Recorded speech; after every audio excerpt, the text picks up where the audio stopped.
So energy transfer, this is essentially the movement of energy throughout our atmosphere. And yes, typically when we think energy, we're thinking fossil fuels or alternative fuels and whatnot. But in this case, we're talking about like legit, like kinetic energy and all that kind of fun stuff. So we are still working with Middle School Earth Science Standard 2-6, which states that you will develop and use a model to describe how unequal heating and rotation of the Earth causes patterns of atmospheric and oceanic circulation that determines regional climate. Basically, what you're going to be able to get out of today is that you're going to be able to define and identify the different types of energy transfer that happens and how it correlates to our atmosphere, but then also identify the concerns that the greenhouse effect has due to the way that our energy transfer works. So make sure you have your notes out in front of you so that we can get going. So, sun's radiation. About 99% of the radiant energy that comes to the Earth is from the sun. We are only 1 AU away from the sun, and it is our most direct source of any sort of radiant energy or radiation energy. The other 1% is self-made, so just through our cores and all that kind of fun stuff. But the type of radiation that comes from our sun comes in 3 different forms. We have visible light, which is clearly being able to see, ultraviolet radiation, which is the actual radiation that affects skin and sunburns and possible genetic mutations and things like that. And then we have infrared radiation. So that is the actual heat that we feel. So let's talk about all these. So visible light, obviously, like I kind of said, this is the light that we can see. It's the colors, it's the shadows, it's the definitions, things like that. Ultraviolet light, which is a very, very short wavelength, has a super high amount of energy, and that's why it can actually destroy those chemical bonds that happen within our DNA. That's how it causes sunburn. That's how it causes possible mutations and things like that. Infrared light or thermal energy or heat has a very long wavelength. So it still can do damage to the DNA and things like that, but it takes a little bit more effort. And typically, this is like the actual feeling of heat. Versus ultraviolet light, we wouldn't necessarily feel. All of these fall along our electromagnetic spectrum. Our electromagnetic spectrum varies from red or radio waves all the way down to gamma rays, which typically are indicated by purple.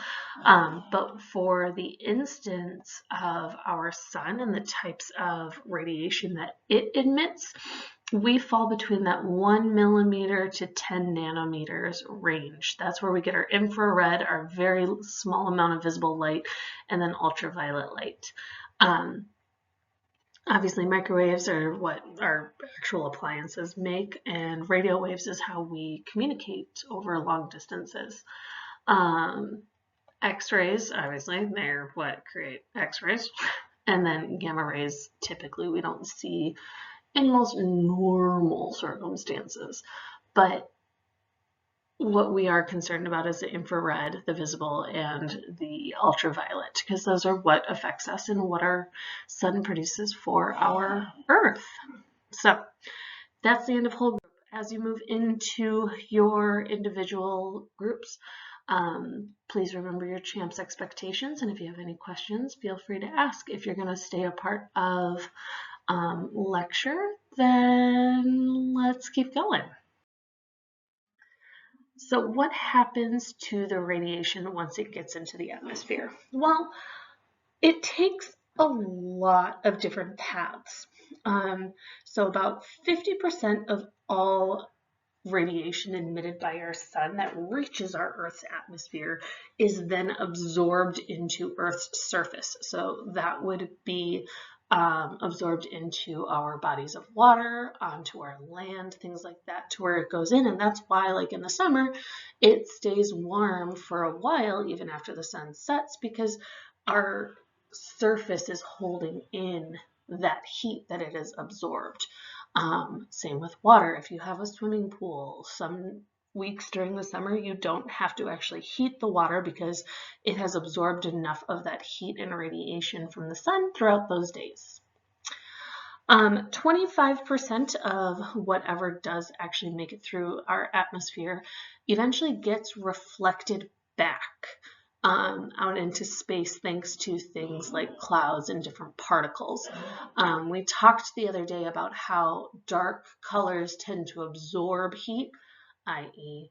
dark like green grass, soil, things like that, versus light colors like white and very pale white gray sort of reflect light really, really well. So our clouds are reflecting back quite a bit of our radiation that reaches our atmosphere.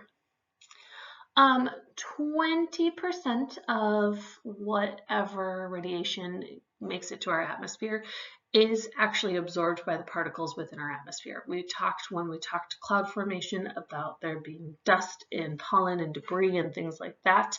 Well, all those up in the air, no matter how small they are, they still absorb energy as it comes toward them. So that. And then finally, about 5% of all of the radiation that does make it to our Earth is reflected back by our land and water. Obviously, water has a very reflective sort of,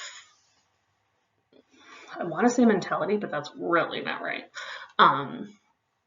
But ability, just because it is clear-ish, but it's lighter, so it reflects back. And then some land, like if you think about deserts, they're light color, they're not going to absorb as much of that heat, and so on. So that is what happens to most of our radiation. Now on the next slide, this just kind of breaks it down. It shows that like it's all coming in, it's just how much is staying and how much is being reflected back.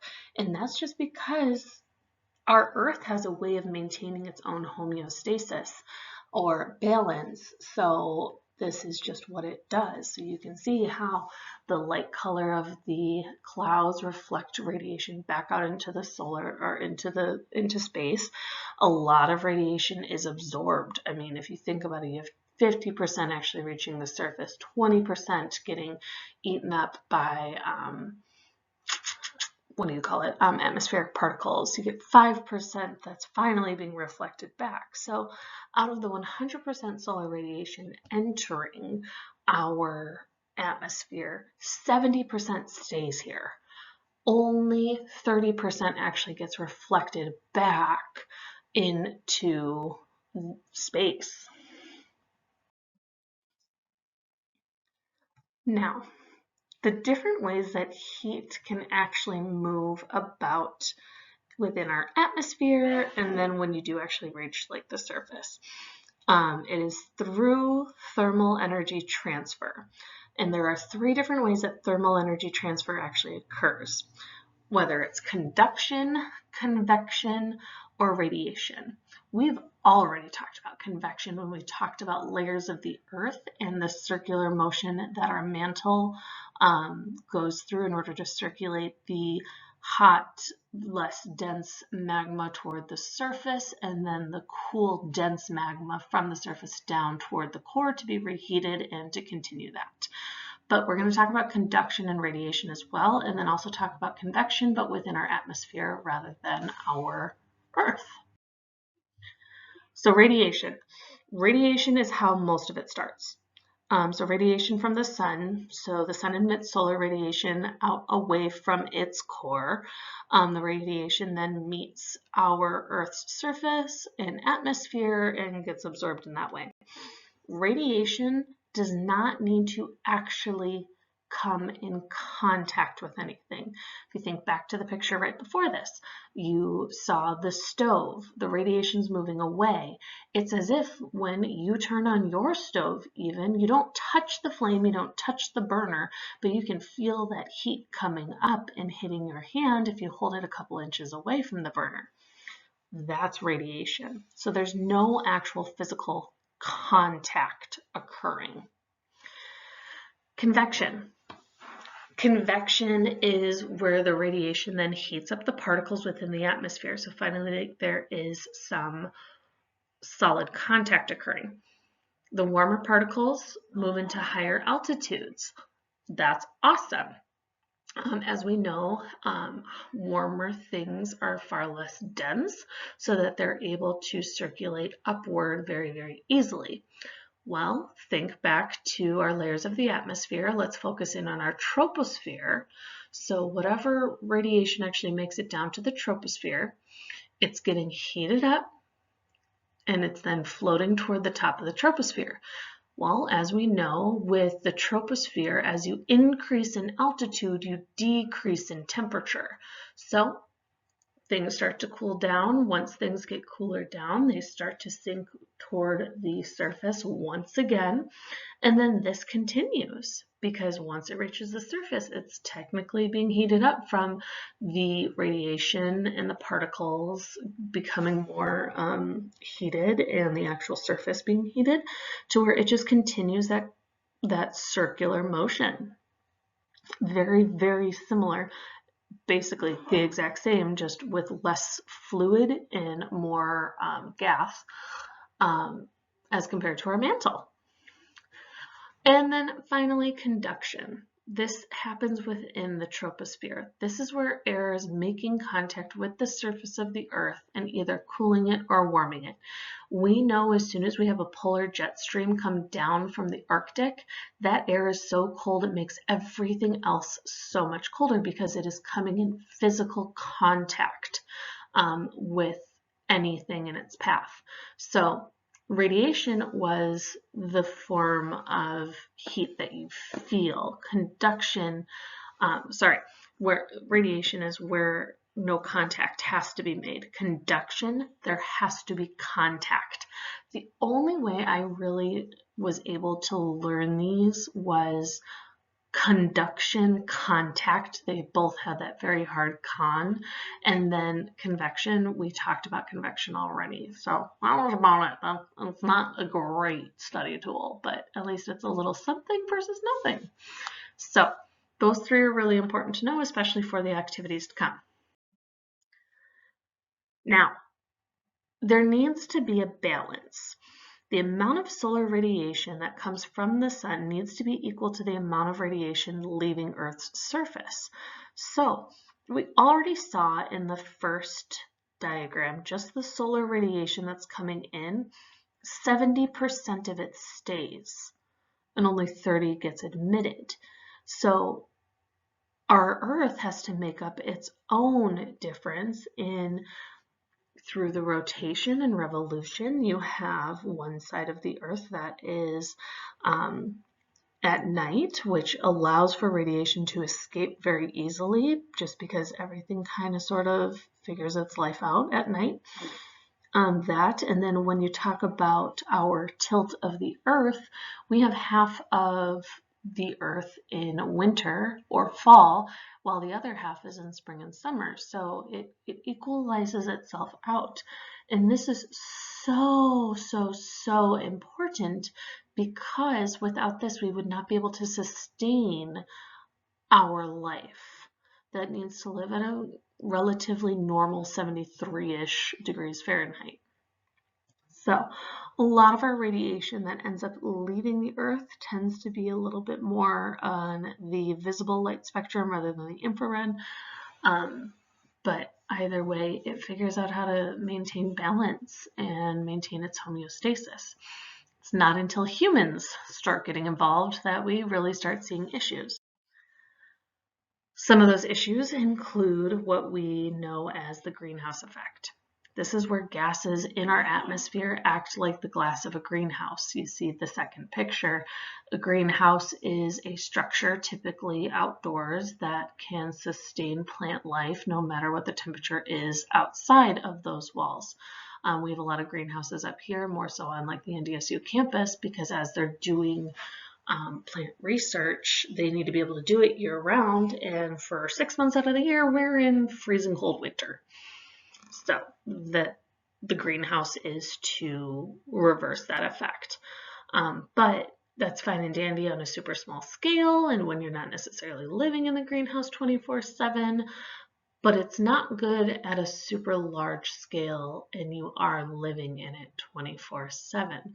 So this is what happens with our atmosphere. The gases in our atmosphere start to act like that glass that keeps that warmer radiation in and only lets very little of it escape. So the radiation trying to leave Earth's surface to maintain its homeostasis and its balance gets trapped in that layer of gases to where it isn't actually able to escape. That then, we can't turn off the sun, so the sun constantly is throwing radiation at our Earth, and our Earth is absorbing it because that's just what it does. But without being able to release any, we start seeing an increase in temperature. Within our increase in temperature, we start getting weird weather patterns and different species not being able to thrive anymore because it's too warm for them and their climate is no longer suitable for what they have adapted to need.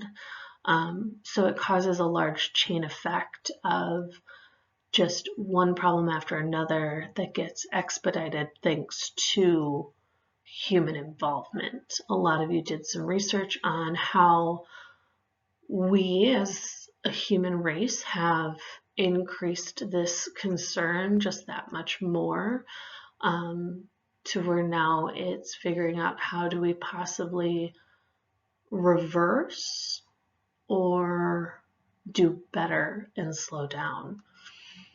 So it's kind of where we're at the moment. So that should be it for your notes. It's not a lot today, but if you have any questions, please feel free to ask. Make sure you complete your exit slip and that you're ready for tomorrow's activity. Awesome. Thanks, guys.